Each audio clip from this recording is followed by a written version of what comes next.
भगवान कृष्ण की 16,108 रानियों में कहीं राधा जी का नाम है क्या? नहीं है।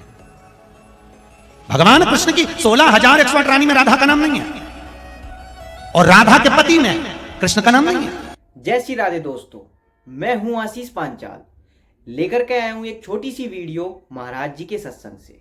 आपने नाम सुना ही होगा प्रदीप मिश्रा, जो भागवत करते हैं। उन्हें बोलने का कुछ नहीं पता है। सुन तो लिया ही है आपने कि प्रदीप मिश्रा क्या कह रहे हैं। इन्हें इतना भी नहीं पता है कि राधा रानी कौन है, कौन श्री कृष्ण भगवान है। आगे भी देखिए क्या कह रहे हैं।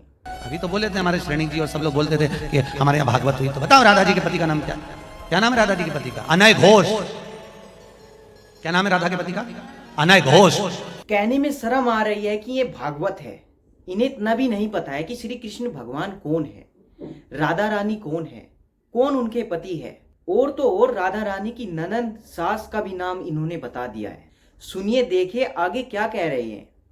राधा जी की सास का नाम था जटिला, ननन का नाम था कुटिला। राधा जी का विवाह हुआ था ग्राम छाता। वैसे तो कहने को ये भागवत प्रवक्ता है, लेकिन मैं कहूं तो इनको किसी चीज की जानकारी नहीं है।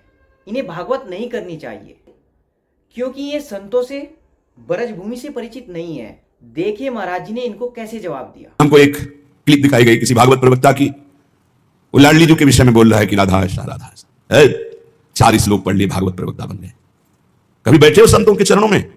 कभी किसी महापुरुष की चरण रज का सेवन करके बात करते तो तुम्हारी अशुद्ध वार्ता ऐसी वाणी से नहीं निकलती। महाराज जी ने बोला कि जो हमारी लाडली जी के बारे में नहीं जानता है, उसे बोलने का कोई अधिकार नहीं है। सुनिए आगे महाराज जी ने क्या कहा। चर्चा की जाती है प्रभु की, प्रभु में अनुराग प्रकट करने के लिए, स्वयं में, और जो सुने उसको भगवान में श्रद्धा हो जाए, प्रियाजू में श्रद्धा हो जाए। जो हमारी लाडली जी के विषय में एक भी बात नहीं जानता, वो लाडली जी के विषय में बोलने का अधिकार क्या जानता है लाडली जी के विषय में? महाराज जी ने कहा कि वो हम में रहती है, हम उनमें रहते हैं।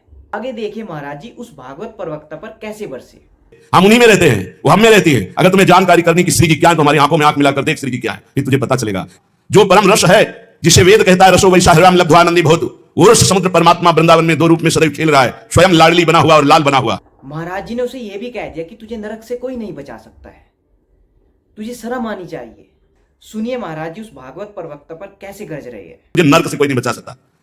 4 लोगों को मूर्खों को रिझाकर भागवताचार्य बनकर के तू प्रभु के प्रति बोले, एक बोला था द्वारिकाधीश के प्रति। अरे तुझे शर्म आनी चाहिए। जिसका जस गा करके जीता है, जिसका जस खाकर खाता है, जिसके जस गा करके तेरे को नमस्कार और प्रणाम मिलता है, उसकी मर्यादा को तू नहीं जानता।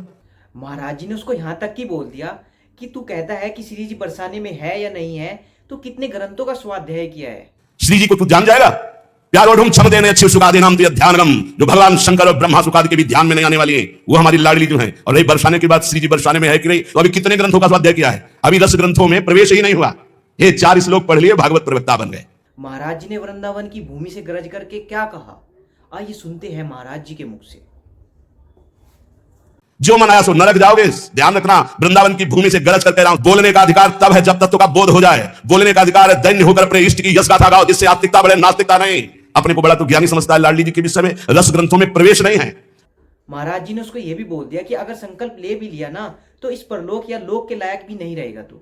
आइए सुनते हैं महाराज जी ने कैसे गरज करके बोला। क्या समझते हो? भोली भाली किशोरी को ऐसा मत समझ लेना। उनके जन ऐसे हैं कि तुम्हारे सर्वनाश करने में बिल्कुल समर्थ हैं। एक संकल्प में ना तो लोक लायक रह जाएगा, ना परलोक लायक रह जाएगा, पक्का।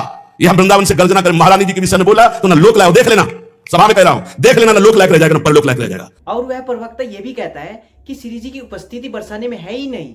इस बात पर महाराज जी ने क्या जवाब दिया, आइए सुनते हैं महाराज जी के मुख से। सुनो, कह रहा है कि वृषभानुपुर बरसाने में श्री जी की उपस्थिति नहीं हो, तो कभी कभी, और यहां क्या कह रहे, यद प्रादुरस्त कृपया वृषभान गे स्यात् किंकरी भवत में ममाभिलाषा, जो प्रकट हुई वो सदा प्रकट है। लाडली जो महल में नित्य विराजमान नेत्र है, उसके कभी गया बरसाने, देखा है कभी श्री जी को?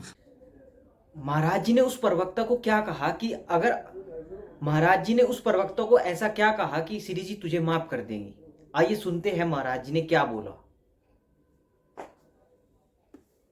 लेना किसी काम का नहीं रह जाएगा। ये साफ नहीं है, ये परिणाम बोल रहा हूं, माइक से बोल रहा हूं, चिल्ला के बोल रहा हूं।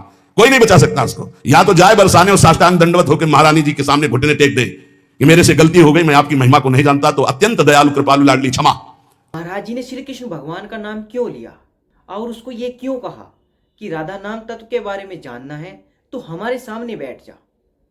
आइए सुनते हैं पूरी बात महाराज जी ने क्या कहा। हाँ है बहुत भोली, लेकिन उनके सेवक ऐसे काल के भी, काल महाकाल सेवक हैं, पीकदानी लिए खड़े रहते हैं श्री कृष्ण। ऐसे शब्दों का उच्चारण कभी ना करें जिससे भावनाओं में ठेस पहुंचे। बहुत बड़ी ठेस पहुंची हमारी हृदय में, हमारी लाडली जी के विषय में नहीं। जानना है राधा तत्व को तो हम बोलेंगे नहीं, बैठ जा हमारे सामने जान जाएगा।